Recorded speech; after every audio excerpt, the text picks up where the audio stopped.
Bonjour les enfants, j'espère que vous allez bien. Aujourd'hui, on va voir les fractions égales.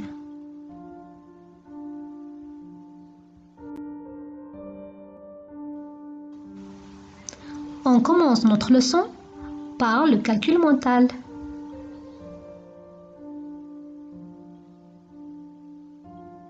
« 6 divisé par 2 égale 3.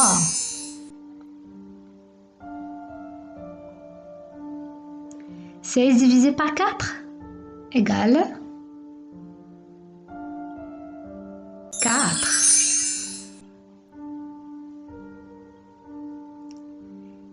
10 divisé par 5 égale 2.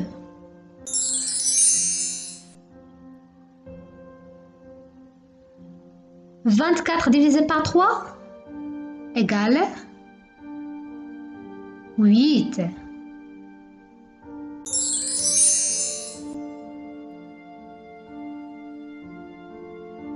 9 divisé par 3 égale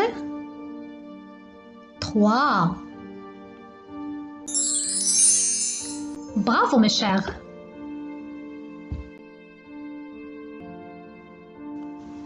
Voici un petit rappel.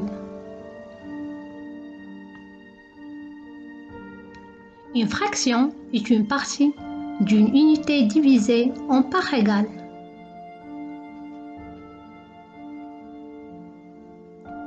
Quelle fraction représente un seul morceau de chocolat? Bravo! C'est 1 sur 12 ou 1/12.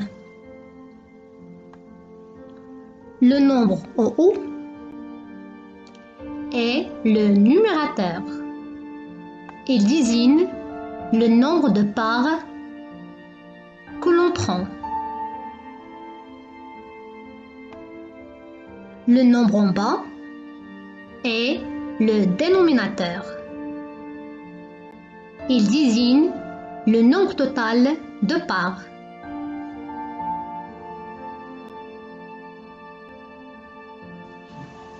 Prévoyez un cahier et un stylo. Il y a quelques applications à faire. S'il vous plaît, arrêtez la vidéo pour répondre au problème. Une fois que vous aurez terminé l'exercice, vous pouvez redémarrer la vidéo.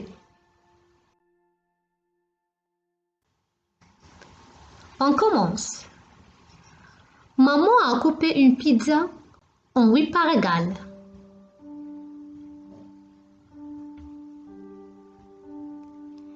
Anas a mangé 2 parts. Yassine a mangé 1 part. Et Manal a mangé 3 parts. La première question, quelle est la fraction qui représente les parts de chacun des enfants? La deuxième question, combien de parts de pizza les enfants ont mangé?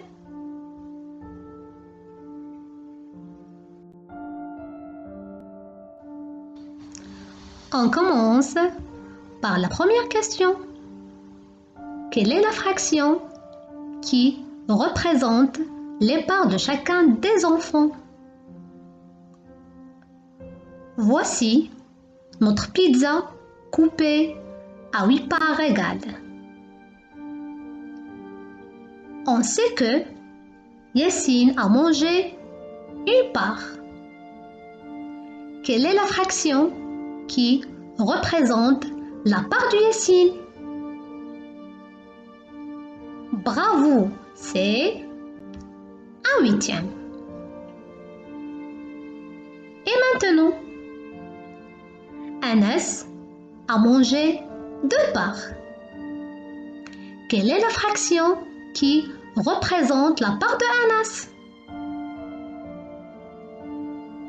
bien, c'est 2/8. Emmanuel a mangé 3 parts. Quelle est la fraction qui représente la part de Manal? C'est très bien, c'est 3/8.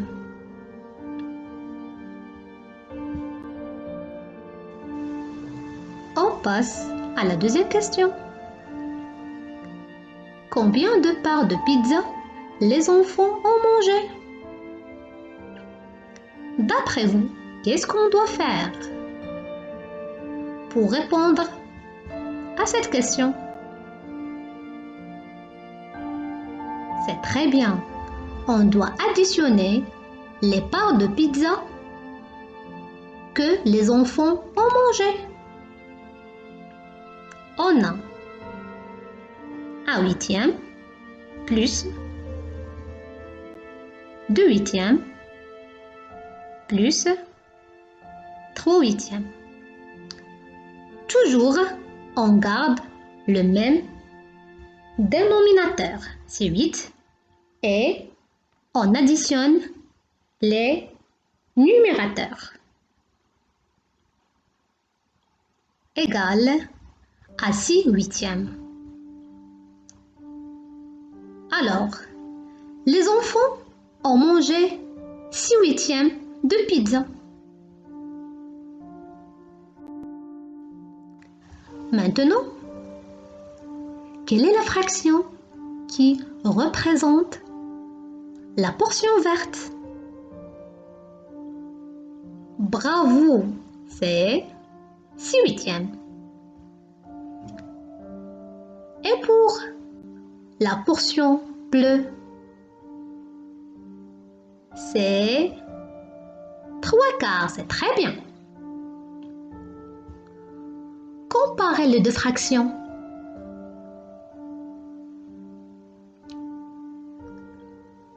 On a les deux portions vertes et bleues sont les mêmes, mais avec deux écritures différentes. Donc, les deux fractions 6/8 et 3/4 sont égales. Bravo! D'après vous, comment on peut passer de 6/8 vers 3/4?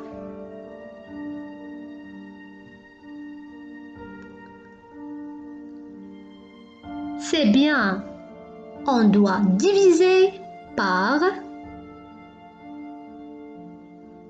2, c'est-à-dire on divise le numérateur et le dénominateur par 2 et on obtient 3/4.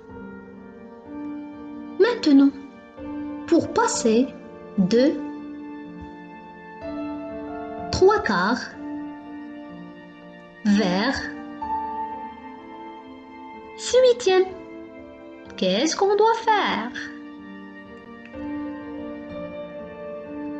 Bravo, on doit multiplier par 2, c'est-à-dire on multiplie le numérateur et le dénominateur par 2 et on obtient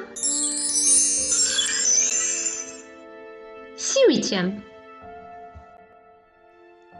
Voici une petite conclusion. Si on multiplie ou si on divise le numérateur et le dénominateur d'une fraction par un même nombre, on obtient une fraction égale à la fraction initiale. À présent, on va faire un exercice d'application. s'il vous plaît, arrêtez la vidéo et faites l'exercice. Une fois que vous aurez terminé, vous pouvez redémarrer la vidéo. On commence la correction. On a 12 neuvièmes égale à combien de tiers? On sait que 3, c'est 9 divisé par 3. On a donc divisé le dénominateur par 3. Il suffit de faire la même chose pour le numérateur, c'est-à-dire diviser 12 par 3.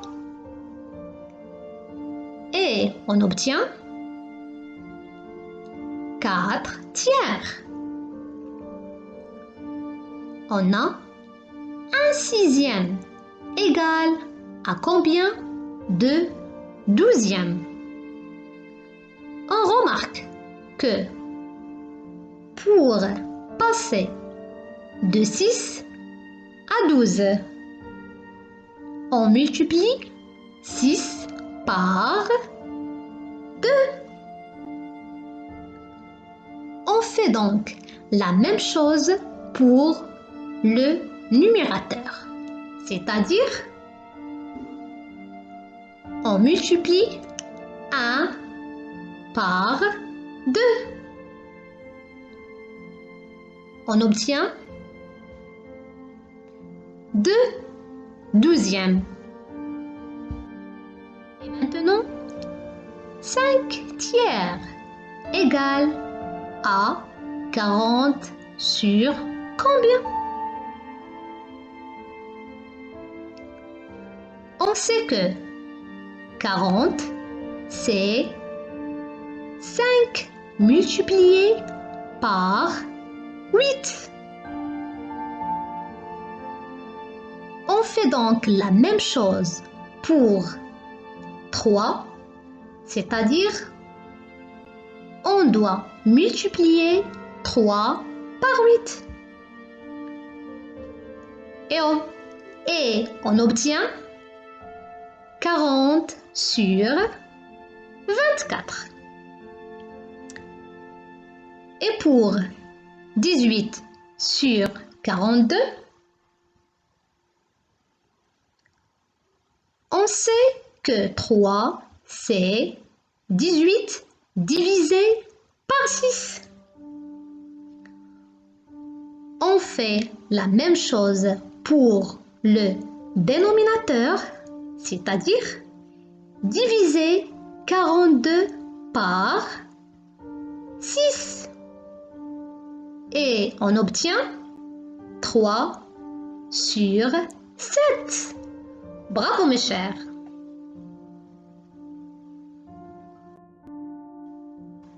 Merci pour votre attention. Au revoir, à bientôt!